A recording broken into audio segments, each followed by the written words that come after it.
Okay, obviously fantasy football drafts have changed a ton with a training camp, with specifically preseason usage, and I have to dive into some of these players that are skyrocketing up my rankings. Now, I'm not going to lie to you.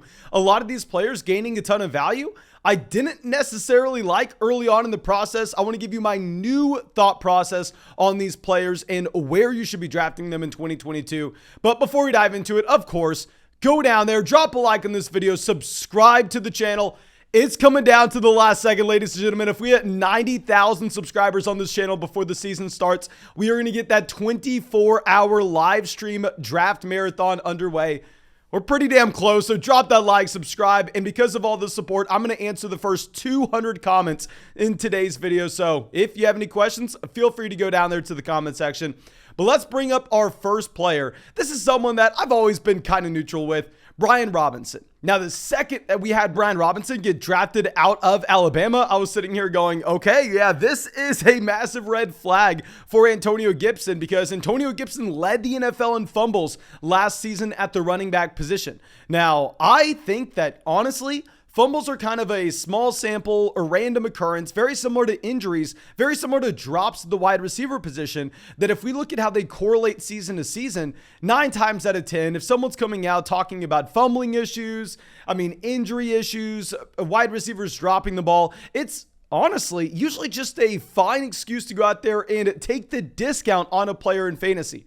But what we said with Antonio Gibson is, this is a running back that was a former wide receiver. If there was ever going to be a player that had a fumbling issue, if there was ever going to be a player that we had to actually watch out for, it would probably be the guy that's not used to running 20 times between the tackles, running up against 300-pound linemen that are trying to do anything they could to knock that ball out. So then once we saw Antonio Gibson fumble the ball, his second carry of the preseason, of course, just red flashing lights, red alarms. And then to track the preseason usage from Brian Robinson and Antonio Gibson past that point, the second preseason game, you had running back snaps with Carson Wentz, 58% of them going to Brian Robinson, 42% of them going to Antonio Gibson.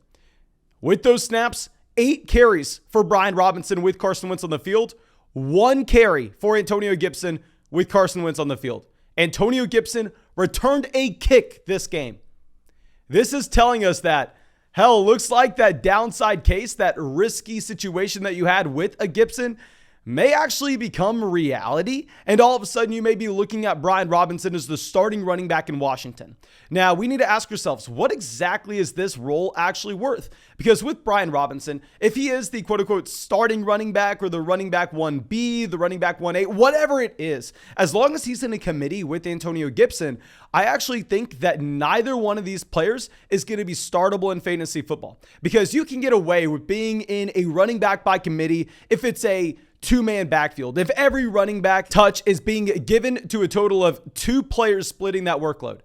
But the issue is in Washington is you have J.D. McKissic coming out and really just being that leech in this overall running back room, that we know he's going to be playing on third downs. We know that he is going to be in the 2-minute drill. So I don't necessarily think that there's going to be a situation that with either a Brian Robinson or an Antonio Gibson, that either one of these running backs will be startable. Now, of course, if it turns out that Brian Robinson is just the full-blown starting running back, Antonio Gibson's not even a part of committee, and instead it's just a running back 1A situation with Brian Robinson, the running back 1B with J.D. McKissic, and Antonio Gibson is returning kicks, then sure, in that instance, you could start Brian Robinson. I don't exactly think we want to be drafting either one of these guys, as I was previously mentioning. And if I had to choose one between Brian Robinson and Antonio Gibson at this point, I still probably would draft Antonio Gibson, even though usage is clearly favoring Brian Robinson. Because if we are looking at these 2 running back profiles, Brian Robinson's a running back that can do a little bit of everything, but he's not great at anything. Antonio Gibson's still that elite level athlete. He has the 3-down size. He was the former pass catcher in college. I still think Antonio Gibson has a higher ceiling. I am still drafting Antonio Gibson over Brian Robinson in fantasy drafts, but you have to dramatically move Gibson down, dramatically move Brian Robinson up. I think that Brian Robinson is now an intriguing pick, probably around 11, round 12 in your redraft league. Now let's go over to another rookie running back, someone that I have to move up my rankings, but to be completely honest with you, I don't necessarily think I'm going to be drafting him very often. Damien Pierce. Now, if you know the fantasy football space, Damien Pierce has clearly been one of the fastest risers over the past month, with every analyst on the planet coming out here and telling you how good Damien Pierce is, with viral clips of Damien Pierce out there in the preseason of pancaking linebackers up the middle. Now, we didn't really get to see Damien Pierce in week 2 of the preseason, but if we're looking at this Houston Texans depth chart right now, it's a complete lie. Everybody knows this. While, yeah, you have Marlon Mack at 1, you have Damien Pierce slid down. It's what we talk about with these rookies all the time. I mean, you are never going to see an organization in the NFL decide to go out there and look at a rookie the day they step into the room and say, okay, he's our starter. Let's put him at the top of the depth chart. No, you make them earn it in training camp. You make them earn it in the preseason. That's exactly what Damien Pierce has done. It looks like Damien Pierce is going to be the starting running back for the Houston Texans at some point this season, even if it won't be at the beginning portion of the year. So with Pierce, of course you have to move him up your rankings. I've seen Damien Pierce be drafted before guys like Miles Sanders as of late on Underdog Fantasy. And with Damien Pierce, he's probably not someone I'm taking that range. I understand that people want to really get excited about the possibility of him starting, but my issue is with Damien Pierce, he's not necessarily an uber athlete. We didn't see him go in the top 100 picks in the NFL draft. So if we're looking at his running back draft profile as someone that falls to day 3, isn't athletic, when we've proven with our data, with our process, that athleticism translates to fantasy production at the running back position in particular. He wasn't a prolific pass catcher at Florida. He stayed all 4 years there. He was never even a full-time player at Florida. He was always in a running back by committee. I do not see the elite level ceiling with Damien Pierce.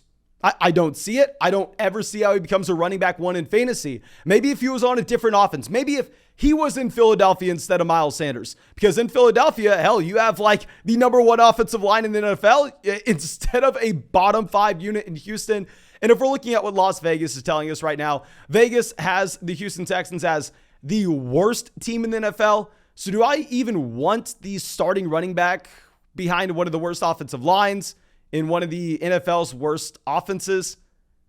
I don't want to pay up for that. So if I'm drafting right now, like I said on those live streams, you've seen it. We've seen Miles Sanders fall behind Damien Pierce. I'm still going to be preferring someone like Miles Sanders. He has to skyrocket up your rankings. It just comes down to the point, when has the hype gone too far? Now, let's move over to someone that you're probably not drafting in shallow redraft formats, but in a format like Underdog where you have to draft 18 rounds, you have to go extremely deep, he is going to be someone on your radar.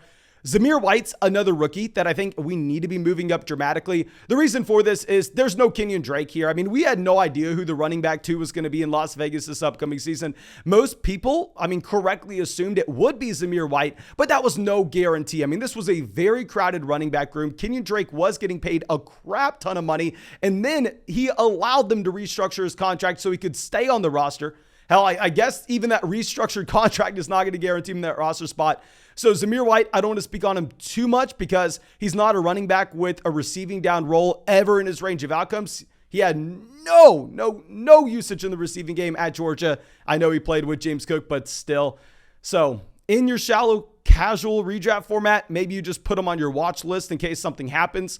But in those deeper leagues like Underdog Fantasy where you have to draft 18 rounds, he's going to be someone much more appealing in rounds 15, 16 from now on with no Kenyon Drake in this backfield. But of course, if you want to go draft on Underdog Fantasy, make sure you go hit that link in the description of the video. Go to the link in the comment section. Y'all have already seen us drafting on Underdog Fantasy legitimately every single night this offseason. We're going to do over 600 drafts on Underdog Fantasy this year. And when you sign up for Underdog Fantasy and use promo code FLOCK, they're going to match your first deposit dollar for dollar to 100. You're going to get our 2022 fantasy football rankings. You're going to get our 2022 fantasy football draft guide, and you get to draft with us in the live stream. So make sure you take advantage of that. And it's best ball. That means there's no time commitment at all during the season. That's how I'm able to draft 600 teams. Let's move down to our next player. This is going to be Brandon Aiyuk. Now with Aiyuk, obviously we have Trey Lance a couple of weeks ago being named the official starter, even though everybody knew that Trey Lance was the starter in San Francisco. The more important thing is this is a wide receiver that was a great prospect coming out of Arizona State a very long time ago. He goes in the first round of the NFL draft, then has one of the best rookie seasons you're going to see back in that 2020 draft class. And a lot of people assumed that Brandon Aiyuk was going to have that elite year two jump up. And I will admit, I was like every other person on this planet. I know you're probably not going to be willing to admit this, but we can go look at ADP last year and I'll show you it's true. Brandon Aiyuk was someone I had ranked before Debo Samuel last season. Now, of course, we don't rank him there this year, but that just goes to show exactly how impressive his rookie season was. And if we look at his points per game last year, honestly, it's going to be very skewed because remember, Brandon Aiyuk was a player that was in the doghouse during training camp. He had a very small role in this offense. He wasn't running many routes at all, playing many snaps through the first month, 5, or maybe even 6 weeks of the season last year. But now you have, Kyle Shanahan coming out talking about how damn good Brandon Aiyuk has been at camp. BA, he did it all when he was away from us. He did it all throughout OTAs, and his body can handle everything he's doing. He's developing in all the stuff he needed to do to get better. He comes off the ball every play. He runs full speed every play. He's not slow playing stuff anymore. He's not sitting there and fighting with guys with his hands. He's doing it with his feet, with his hips, creating edges by running, breaking down. And based on what Kyle Shanahan is saying here, I think that we have to go through. I think we have to look to buy into Aiyuk. Remember, Lance is going to be that scrambling quarterback. So I don't necessarily think that when the pocket collapses, we are going to have to see just consistent checkdowns to the wide receiver with the lowest average depth of target in the NFL over the past 3 years in Debo Samuel. Now let's move over to our next player, and this is going to be another rookie running back. I know we have a lot of these rookies moving up.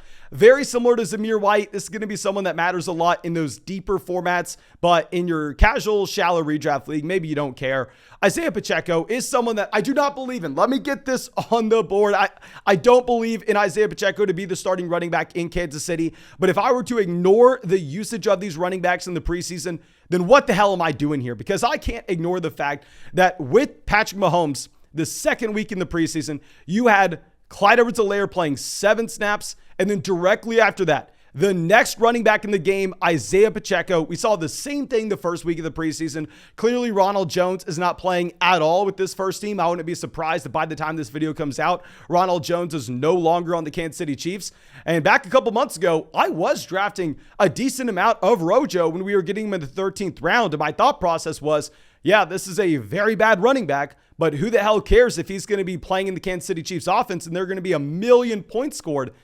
So even if I think that the 7th round rookie out of Rutgers that was horribly inefficient in college is not a great running back, at the end of the day, if this Kansas City Chiefs coaching staff trusts him, if they're willing to get him on the field, if he is one injury away from being the starting running back in Kansas City, he 100% has to move up our rankings.